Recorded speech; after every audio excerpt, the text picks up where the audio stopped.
रात के 2:14। ये वो समय है जब कुछ घरों में वक्त रुक जाता है। और आज मैं आपको एक ऐसी ही कहानी सुनाने जा रहा हूं जो शायद आपकी नींद उड़ा दे। ये कहानी है रवि की, एक ऐसे शहरी लड़के की जो गांव लौटा था अपने बचपन के घर में, लेकिन जो नहीं जानता था कि कुछ घर सिर्फ इमारतें नहीं होती, कुछ घर जिंदा होते हैं और कुछ घर हमेशा भूखे रहते हैं। रवि शहर से गांव लौटा था, पिता की मृत्यु के बाद पुराने घर की देखभाल करने। 20 साल बाद वो उस गांव में वापस आया था जहां उसका बचपन बीता था। लेकिन गांव बदल गया था। लोगों के चेहरों पर डर की छाया थी। और जब उन्होंने सुना कि रवि उस पुराने घर में रुकने वाला है, तो सबके चेहरे और भी सफेद हो गए, जैसे किसी ने उनकी जान में जान डाल दी हो, जैसे किसी ने उन्हें कोई भयानक सच्चाई बता दी हो। बूढ़े रामदास ने उसे पहली चेतावनी दी थी। उसके हाथ कांप रहे थे जब वो बोल रहा था। आंखों में ऐसा डर था जैसे वो कुछ बहुत भयानक देख चुका हो। उस घर में मत रुकना रवि, वहां रात आगे नहीं बढ़ती, वहां समय अटक जाता है, और जो भी उस समय में फंस जाता है वो फिर कभी वापस नहीं आता। उसकी आवाज में इतना दर्द था, इतनी बेबसी थी कि रवि के रोंगटे खड़े हो गए। लेकिन रवि ने इसे अंधविश्वास समझा। आखिर शहर में पढ़े लिखे लोग इन बातों पर कैसे यकीन कर सकते हैं? उसे लगता था कि ये सब पुराने जमाने की कहानियां हैं जो गांव वाले डर से फैलाते रहते हैं। गांव की दुकानदार सुनीता ने भी कहा था। उसकी आवाज में गिड़गिड़ाहट थी, जैसे वो रवि को किसी बहुत बड़े खतरे से बचाने की कोशिश कर रही हो। बेटा, वो घर श्राप है। पिछले 20 सालों में जितने भी लोग वहां रुके हैं, उनका अंत अच्छा नहीं हुआ। कोई पागल हो गया, कोई गायब हो गया, और कुछ तो मरे हुए मिले हैं। उनके चेहरों पर इतना डर था कि देखने वाले की रात की नींद उड़ जाती थी। लेकिन रवि के पास कोई और जगह नहीं थी। पैसे कम थे और होटल में रुकना महंगा था। उसे वहीं रुकना पड़ा। मजबूरी थी, ऐसी मजबूरी जो इंसान को मौत के मुंह में धकेल देती है।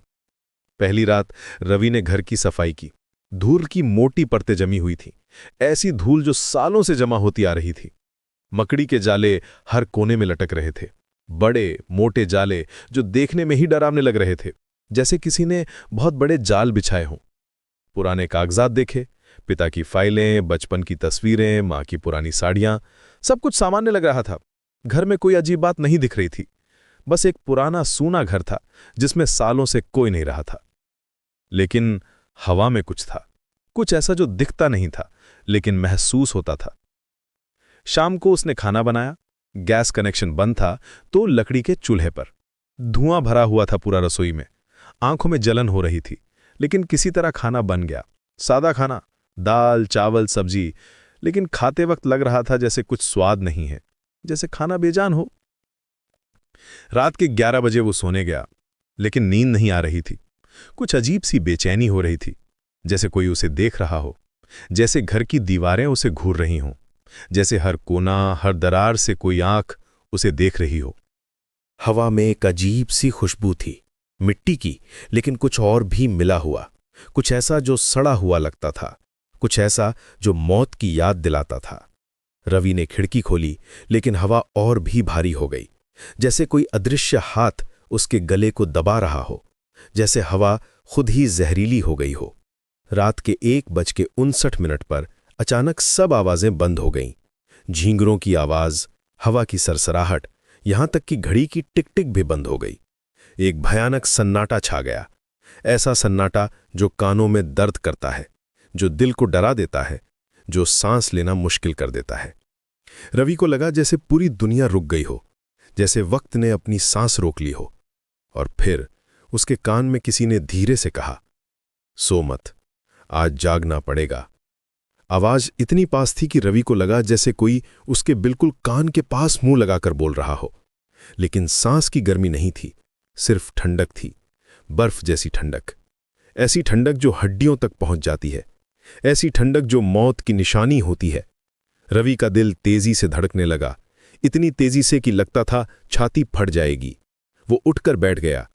कमरे में कोई नहीं था, लेकिन आवाज बिल्कुल साफ थी, जैसे कोई उसके बिल्कुल पास खड़ा होकर कह रहा हो। उसने घड़ी देखी। समय अभी भी 1:59 दिखा रहा था। मिनटों तक, 5 मिनट, 10 मिनट, 15 मिनट, लेकिन घड़ी की सुई हिल ही नहीं रही थी, जैसे समय जम गया हो, जैसे वक्त ने अपना काम करना बंद कर दिया हो। रवि ने अपना मोबाइल चेक किया। वो भी 1:59 दिखा रहा था। दीवार की घड़ी, टेबल की घड़ी, सभी एक ही समय पर अटकी हुई थीं। जैसे समय ने अपनी सांस रोक ली हो, जैसे पूरी कायनात ठहर गई हो। और इस ठहरे हुए समय में रवि अकेला जाग रहा था, अकेला और डरा हुआ। और फिर अचानक घड़ी 2:14 पर कूद गई। 15 मिनट का समय गायब हो गया था, बिना किसी निशान के, बिना किसी याददाश्त के। रवि को समझ नहीं आ रहा था कि उन 15 मिनटों में क्या हुआ था। वो कहाँ था? वो क्या कर रहा था? क्या वो सो गया था या कुछ और हुआ था, कुछ ऐसा जिसकी याददाश्त मिटा दी गई थी? तभी उसे बिस्तर के नीचे से खुरचने की आवाज आई, धीमी लेकिन साफ, जैसे कोई नाखूनों से लकड़ी को खुरच रहा हो। स्क्रैच, स्क्रैच, स्क्रैच, एक ही लय में, एक ही गति में, जैसे कोई संदेश लिख रहा हो, जैसे कोई अपनी पीड़ा को शब्दों में बयान करने की कोशिश कर रहा हो। आवाज इतनी डरावनी थी कि रवि के होश उड़ गए। रवि ने हिम्मत जुटाई और बिस्तर के नीचे झांका। अंधेरे में 2 चमकती आंखें उसे घूर रही थीं, लाल खूनी आंखें। उनमें इतना गुस्सा था, इतनी नफरत थी कि रवि की सांस फूल गई। उनमें दर्द भी था, बेहद गहरा दर्द, जैसे कोई सदियों से तड़प रहा हो। वो चीखकर पीछे हट गया, लेकिन जब उसने दोबारा देखा तो वहां कुछ नहीं था, सिर्फ धूल और मकड़ी के जाले और फर्श पर खुरचे हुए निशान, जैसे किसी ने नाखूनों से मदद लिखने की कोशिश की हो, जैसे कोई अपनी आखिरी उम्मीद में चिल्ला रहा हो। अगली सुबह रवि ने गांव वालों से पूछा। उसके चेहरे पर डर साफ दिख रहा था। आंखों के नीचे काले घेरे थे, हाथ अभी भी कांप रहे थे, जैसे रात का डर अभी भी उसकी नसों में दौड़ रहा हो। बूढ़े रामदास ने उसे देखते ही कहा, लगता है तूने देख लिया, पहली रात का स्वाद मिल गया। अब समझ आया कि हमने क्यों मना किया था। क्या होता है उस घर में? रवि ने कांपती आवाज में पूछा। उसके गले में कुछ अटका हुआ था, डर था, घबराहट थी। रामदास ने गहरी सांस ली। उसकी आंखों में दुख था, पुराना गहरा दुख। बेटा, उस घर में कुछ गड़बड़ है। पिछले 20 सालों में जो भी वहां रुका है, वो या तो पागल हो गया है या फिर गायब हो गया है। कुछ तो मरे हुए मिले हैं। उनके चेहरों पर इतना डर था कि देखने वाले का दिल दहल जाता था, जैसे उन्होंने कुछ ऐसा देखा हो जो इंसान को देखना नहीं चाहिए। लेकिन क्यों? रवि ने पूछा। क्या हुआ था उस घर में? कोई हादसा हुआ था? कोई मर गया था? रामदास ने चारों तरफ देखा, फिर धीमी आवाज में कहा, वो घर किसी पुराने शमशान की जमीन पर बना है, लेकिन वो शमशान अधूरा था। कुछ लाशें जल नहीं पाई थीं, कुछ आत्माएं अधूरी रह गई थीं, और वे अब भी वहां हैं। वे अपना बदला चाहती हैं। वे चाहती हैं कि उनका दाह संस्कार पूरा हो, लेकिन वो हो नहीं सकता, इसलिए वे दूसरों को भी अपने साथ ले जाती हैं। तुम वहां से निकल जाओ, सुनीता ने डरी हुई आवाज में कहा। अभी भी वक्त है, रात होने से पहले निकल जाओ, कहीं और चले जाओ, दूर चले जाओ। लेकिन रवि के पास कोई और जगह नहीं थी। पैसे खत्म हो रहे थे, और सच कहें तो एक हिस्सा उसका जानना चाहता था कि आखिर होता क्या है उस घर में। जिज्ञासा थी, ऐसी जिज्ञासा जो इंसान को मौत के मुंह में ढकेल देती है। उसे वहीं रुकना पड़ा। दूसरी रात उसने सारी लाइटें जलाकर रखीं, कमरे में रोशनी भर दी, लेकिन फिर वही हुआ। 1:59 पर सब कुछ रुक गया।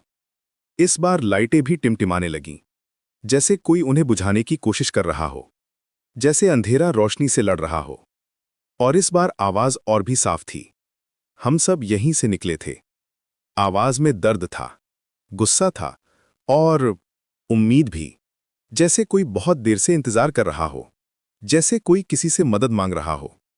रवि ने हिम्मत करके पूछा, कौन हो तुम? क्या चाहते हो? मैं तुम्हारी कैसे मदद कर सकता हूं? जवाब में सिर्फ एक ठंडी हंसी आई, कड़वी हंसी, जैसे किसी को बहुत पुराना मजाक याद आ गया हो, जैसे कोई कह रहा हो कि मदद? कैसी मदद?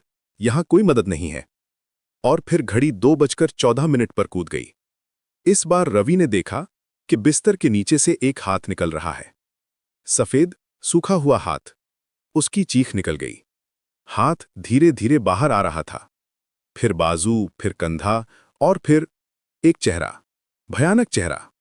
आंखें गायब थीं, सिर्फ काले गड्ढे थे। मुंह से खून टपक रहा था, और वो रवि को देखकर मुस्कुरा रहा था। ऐसी मुस्कुराहट जो खुशी नहीं बल्कि दर्द दिखाती थी। तीसरी रात रवि ने हिम्मत करके बिस्तर हटाया। नीचे एक आदमी पड़ा था, मरा हुआ, लेकिन मरा हुआ नहीं भी। आंखें खुली हुई, मुंह से खून निकल रहा था। लेकिन सबसे डरावनी बात यह थी कि वो आदमी अभी भी सांस ले रहा था। धीमी, कष्टकारी सांसें, जैसे मरना चाहता हो लेकिन मर नहीं पा रहा हो, जैसे मौत और जिंदगी के बीच फंसा हो। रवि की सांस फूलने लगे। वो भागकर दरवाजे की तरफ गया, लेकिन दरवाजा नहीं खुला। हैंडल हिल रहा था, लेकिन दरवाजा जमा हुआ था, जैसे किसी ने उसे दूसरी तरफ से पकड़ा हो। खिड़कियां भी बंद हो गई थी, जैसे घर ने उसे कैद कर लिया हो, जैसे घर एक जिंदा जेल बन गया हो। दीवारों से अजीब आवाजें आने लगी, रोने की, चीखने की, गिड़गिड़ाने की। मुझे नहीं मरना, मुझे नहीं मरना, कोई बचाओ, कोई बचाओ, यहां से निकालो मुझे। दर्जनों आवाजें एक साथ, जैसे दीवारों के अंदर लोग कैद हों, जैसे घर एक बड़ी कब्र हो जिसमें जिंदा लोग दफन हों। रवि को लगा जैसे दीवारें उस पर गिरने वाली है। छत नीचे आ रही थी, फर्श ऊपर उठ रहा था, घर उसे कुचलने की कोशिश कर रहा था। वो कोने में दुबक कर बैठ गया। मुझे यहां से निकलना है, मुझे यहां से निकलना है। तभी उसे एक पुरानी डायरी दिखी, धूल से भरी हुई, चमड़े की जिल्द में बंधी हुई, जैसे कोई उसका इंतजार कर रहा हो। उसने उसे खोला। पहले पन्ने पर लिखा था, जो भी ये पढ़ रहा है सुनो, ये घर हर साल एक आखिरी रात मांगता है, 2:14 पर। अगर तुम यहां हो तो तुम्हारी बारी है। रवि के हाथ कांपने लगे। उसने आगे पढ़ा, ये घर एक अधूरे शमशान पर बना है। यहां जलने वाली आत्माएं अधूरी रह गई, वे हर साल किसी को अपने साथ ले जाती हैं। 2:14 पर जो दिखे उस पर भरोसा मत करना। डायरी में और भी पन्ने थे, अलग अलग लोगों की लिखावट में। सभी ने एक ही बात लिखी थी, मुझे नहीं मरना, कोई रास्ता होगा, कोई तो रास्ता होगा, मैं यहां से निकलूंगा, मैं जिंदा रहूंगा, किसी को पता चले तो बताना कि मैं यहां फंसा हूं। एक पन्ने पर लिखा था, मेरा नाम सुरेश है, मैं यहां 3 दिन से फंसा हूं। हर रात 2:14 पर वे आते हैं। वे मुझसे कहते हैं कि मेरा समय आ गया है, लेकिन मैं नहीं मरना चाहता। मैं अभी जवान हूं, मेरी शादी होने वाली है, मेरी मंगेतर मेरा इंतजार कर रही है। दूसरे पन्ने पर, मैं राजू हूं, यहां 5 दिन हो गए। मैंने देखा है कि वे कैसे पिछले लोगों को ले गए, कैसे उन्होंने चीखा, रोया, गिड़गिड़ाया, लेकिन कोई नहीं बचा, कोई नहीं बचा। और अब मेरी बारी है। चौथी रात रवि ने जागने की कोशिश की, कॉफी पी, ठंडा पानी डाला, खुद को चिकोटी काटी, लेकिन 1:59 पर फिर वही सन्नाटा। इस बार उसे दिखा कि कमरे में 20 से ज्यादा लोग खड़े हैं, सभी मरे हुए, सभी उसे देख रहे हैं। उनकी आंखों में दर्द था, गुस्सा था और उम्मीद भी। एक बूढ़ा आदमी आगे आया, उसके कपड़े फटे हुए थे, चेहरे पर खरोंचें थीं। बेटा, हम सब यहीं फंसे हैं, हमारी कहानी अधूरी रह गई। इस घर को हर साल एक आखिरी रात चाहिए, एक जिंदगी चाहिए, एक आत्मा चाहिए जो यहां हमेशा के लिए रह जाए। लेकिन क्यों? रवि ने कांपते हुए पूछा। तुम लोग क्यों नहीं जा सकते? तुम्हें कौन रोक रहा है? क्योंकि हमारा दाह संस्कार पूरा नहीं हुआ था, एक औरत ने कहा। उसकी आवाज में बेहद दुख था। हमारी लाशें आधी जली थीं, हमारी आत्माएं अधूरी रह गईं और अब हम यहां फंसे हैं, हमेशा के लिए, जब तक कोई हमारा दाह संस्कार पूरा नहीं करता। लेकिन मैं क्या कर सकता हूं? रवि ने पूछा। मैं कैसे तुम्हारी मदद कर सकता हूं? कुछ नहीं, बूढ़े ने कहा। उसकी आवाज में निराशा थी। बस इंतजार कर, 2:14 का, तेरी बारी आने का। तू भी हमारे साथ हो जाएगा, हमेशा के लिए। 5वीं रात रवि को अपनी मौत दिखी।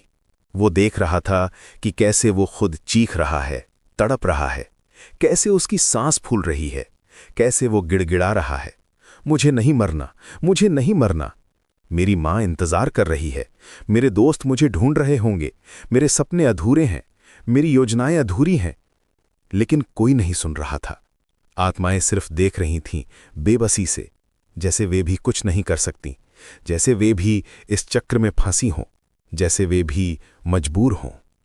6ठी रात आत्माओं ने उसे एक रास्ता बताया। अगर तू किसी और को इस घर में ले आए तो तू बच सकता है, अगर तू किसी और को भेज दे तो तेरी जगह वो ले लेगा। यही नियम है, यही तरीका है। रवि का दिल बैठ गया। मैं किसी को धोखा नहीं दे सकता, मैं किसी की जान नहीं ले सकता, ये गलत है, ये पाप है। तो फिर मर जा, आत्माओं ने कहा। उनकी आवाज में कड़वाहट थी। ये तेरा फैसला है, या तो तू मर या कोई और मरे, तीसरा कोई रास्ता नहीं है। लेकिन ये गलत है, ये पाप है, मैं किसी निर्दोष की जान कैसे ले सकता हूं? पाप? एक आत्मा हंसी, कड़वी हंसी। हमने भी यही सोचा था, लेकिन जब मौत सामने खड़ी हो तो पाप पुण्य की बात कौन करता है? जब सांस फूलने लगती है तो सिर्फ जिंदगी दिखती है, सिर्फ बचने का रास्ता दिखता है। 7वीं रात रवि पागल हो रहा था। वो जानता था कि अगली रात उसकी आखिरी रात होगी। वो रो रहा था, चीख रहा था, कोई रास्ता होगा, कोई तो रास्ता होगा। मैं अभी मरना नहीं चाहता, मैं अभी जवान हूं, मेरे सपने हैं, मेरी योजनाएं हैं, मुझे अभी बहुत कुछ करना है। लेकिन घर सिर्फ हंस रहा था। दीवारों से आ रही थी ठंडी हंसी, जैसे कह रहा हो, सबके सपने होते हैं, सबकी योजनाएं होती हैं, लेकिन यहां सब खत्म हो जाता है, यहां सिर्फ मौत है। 8वीं रात 2:14। रवि का समय आ गया था। आत्माएं उसके चारों तरफ खड़ी थीं, उनके चेहरों पर दुख था। वे भी नहीं चाहती थीं कि कोई और मरे, लेकिन उनके पास कोई चारा नहीं था। यही नियम था, यही नियति थी। लेकिन तभी दरवाजे पर दस्तक हुई, धीमी, डरावनी दस्तक। रवि का दिल तेजी से धड़कने लगा। कौन हो सकता है इस वक्त? कौन आता है रात के 2 बजे? कौन आता है इस श्रापित घर में? एक अजनबी आदमी खड़ा था। उसके कपड़े गीले थे, चेहरा थका हुआ था, आंखों में परेशानी थी। भाई, रास्ता भटक गया हूं, बारिश में भीग गया हूं, क्या यहां रुक सकता हूं? बस एक रात, कल सुबह निकल जाऊंगा। रवि के मन में शैतान आ गया। डर ने उसकी अंतरात्मा को दबा दिया। जिंदगी की चाह ने उसके दिमाग को अंधा कर दिया। मौत का डर इतना बड़ा था कि उसने सही गलत का फर्क भुला दिया। उसने दरवाजा खोल दिया। हाँ, अंदर आ जाओ, कोई बात नहीं। अजनबी अंदर आया। उसने चारों तरफ देखा। अच्छा घर है, लेकिन कुछ अजीब लग रहा है। हवा में कुछ अजीब खुशबू है, कुछ भारीपन है। कुछ नहीं, रवि ने कहा। उसकी आवाज कांप रही थी। बस पुराना घर है, यहां बैठो, मैं चाय बनाता हूं। लेकिन अजनबी को चाय नहीं चाहिए थी, वो सिर्फ सोना चाहता था। बहुत थक गया हूं, कल सुबह निकल जाऊंगा। आपका बहुत शुक्रिया। रवि ने उसे बिस्तर दे दिया, अपना बिस्तर। वो खुद कोने में बैठकर इंतजार करने लगा। 2:14 का, अपनी मुक्ति का, अपने बचने का। और ठीक 2:14 पर चीख, भयानक चीख, ऐसी चीख जो रवि के कानों में हमेशा के लिए बस गई। अजनबी तड़प रहा था, रो रहा था। मुझे नहीं मरना, मुझे नहीं मरना, मेरी बीवी का इंतजार कर रही है, मेरे बच्चे हैं, मैं अभी घर जा रहा था। लेकिन आत्माएं उसे ले जा रही थीं, धीरे धीरे, दर्द से भरे हुए चेहरों के साथ। वे भी नहीं चाहती थीं, लेकिन उनके पास कोई चारा नहीं था। यही नियम था, यही चक्र था। अगली सुबह गांव वालों को एक और लाश मिली, लेकिन रवि गायब था। दीवार पर खून से लिखा था, अगली आखिरी रात किसी और की होगी। और दीपक, अगर तुम ये कहानी 2:14 पर सुन रहे हो तो याद रखना, हर कहानी का अंत नहीं होता, कुछ कहानियां शुरू होने का इंतजार करती हैं। और शायद तुम्हारी कहानी भी अभी शुरू हुई हो, क्योंकि रवि अब भी कहीं है। वो अब उन आत्माओं में शामिल हो गया है जो उस घर में फंसी हैं, और वो किसी का इंतजार कर रहा है, किसी ऐसे व्यक्ति का जो उस घर में आ जाए, जो उसकी जगह ले ले। और अगर तुमने कभी रात में कोई अजीब आवाज सुनी है, कोई दस्तक सुनी है, तो हो सकता है वो रवि हो। वो अब उन लोगों में से है जो दूसरों को फंसाने की कोशिश करते हैं, जो रास्ता भटकाते हैं, जो मदद मांगने का नाटक करते हैं, क्योंकि उसे भी पता है अगर वो किसी और को उस घर में नहीं लाया तो उसे हमेशा वहीं रहना पड़ेगा। इस कहानी का अंत यही नहीं है, ये तो बस शुरुआत है, क्योंकि जब तक लोग इस कहानी को सुनते रहेंगे तब तक वो घर जिंदा रहेगा, वो आत्माएं जिंदा रहेंगी और वो इंतजार करती रहेंगी। हर साल 2:14 पर वो घर एक नई जिंदगी मांगता है, और कहीं ना कहीं कोई ना कोई उस जाल में फंस जाता है। कोई भटका हुआ मुसाफिर, कोई जिज्ञासु इंसान, कोई ऐसा व्यक्ति जो सोचता है कि ये सब अंधविश्वास है। तो अगली बार जब तुम रात में अकेले हो और घड़ी 2:14 दिखाए, तो याद रखना, कुछ कहानियां कभी खत्म नहीं होती। वे सिर्फ नए किरदार ढूंढती रहती हैं, नए शिकार ढूंढती रहती हैं। और हो सकता है अगला किरदार तुम हो, अगला शिकार तुम हो, क्योंकि जब तुमने ये कहानी सुनी है तो तुम भी उस चक्र का हिस्सा बन गए हो। अब तुम भी जानते हो उस घर के बारे में। और जानकारी एक श्राप है।